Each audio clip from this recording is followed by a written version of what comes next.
The germination rate of a particular seed is established to be 70%.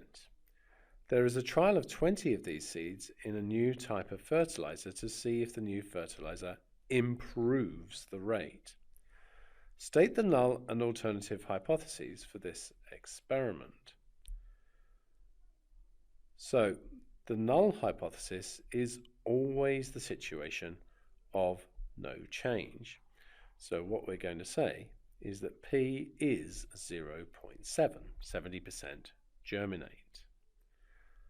The alternative here, because we're looking to see if it improves, is that P is more than 0.7.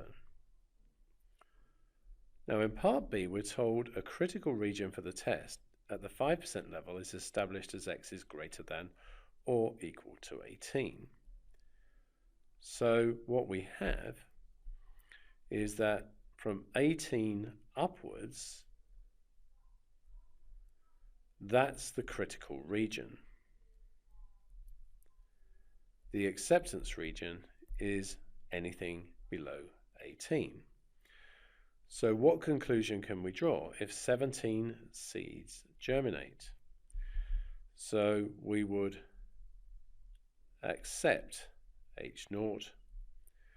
There's no evidence that P is more than 0.7.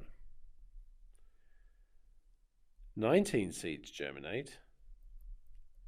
Well, that's in the critical region. So we would reject H0 and we would have evidence at the 5% level